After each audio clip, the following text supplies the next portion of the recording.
வணக்கம். நாம் இன்று பிரம்ம ராட்சசர்கள் பற்றி பார்க்க போகிறோம். பிரம்ம ராட்சசர்கள் அப்படிங்கிறவங்க பிராமண குலத்தை சார்ந்தவர்களாம். இவர்கள் அனைத்து வேதங்களையும் நன்கு கற்றறிந்த அறிவாற்றல் மிக்கவர்களாக இருப்பார்களாம். இவர்களுடைய தீய குணங்கள் காரணமாக இவர்கள் இறந்த பிறகு இவர்களுடைய ஆன்மா அதிசக்தி வாய்ந்த பிரம்ம ராட்சசர்கள் ஆகிவிடுகின்றார்களாம்.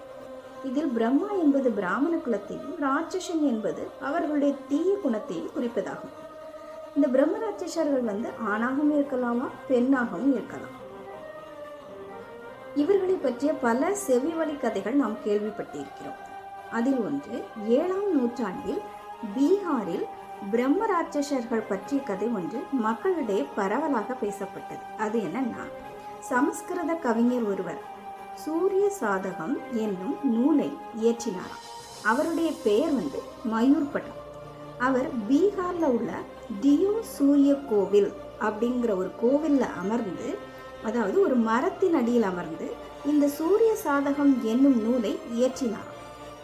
அவர் பாடிக்கொண்டே, அதாவது இறைவனை வேண்டியபடியே பாடிக்கொண்டே எழுதி கொண்டிருந்தாராம். அப்பொழுது அந்த மரத்தில் அமர்ந்திருந்த பிரம்ம ராட்சசன் அவர் பாடியதை கேட்டு அதையே திரும்ப திரும்ப பாடி அவரை நூலை எழுத விடாமல் தொந்தரவு செய்து கொண்டே இருந்ததாம். அவர் ராட்சசனின் செயலை முறியடிக்க நினைத்தாராம். அதனால் அவர் வாய் வழியாக பாடல்களை பாடாமல் மூக்கின் மூலம் பாடத் தொடங்கினாராம். இந்த பிரம்ம ராட்சசர்களுக்கு மூக்கு என்பது கிடையாது. அதனால் மயூர்பட்டாவின் செயலை பின்பற்றி அப்பாடல்களை பாட முடியவில்லை. அதனால் ஆத்திரமடைந்த அந்த பிரம்ம ராட்சசன் அங்கிருந்து சென்று விட்டானாம். இதை கண்டு நிம்மதி அடைந்த மயூர்பட்டா எந்த தொந்தரவும் இல்லாமல் தன் நூலை எழுதி முடித்தார் அப்படிங்கிற ஒரு கதை இருக்கு. நம்மள மாந்திரீகம் அறிந்தவர்கள் தங்களின் தீய வேலைகளுக்கு இந்த பிரம்ம ராட்சசர்களை தங்கள் கட்டுப்பாட்டுக்குள் கொண்டு வருவார்களாம். அவர்கள் அவைகளை சரியான முறையில் உபயோகப்படுத்தினால் அவர்களின் வேலைகளை நல்ல முறையில் முடித்து கொடுக்குமா, இல்லை என்றால் அவர்களையே உண்டுவிடும் அப்படிங்கிற ஒரு செய்தி உண்டு.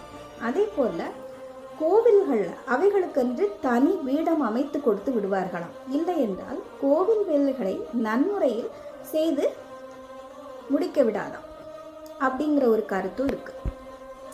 இது அத்தனையும் செவிவழி செய்திதானே தவிர உண்மையா என்பதும் நமக்கு தெரியாது. நன்றி.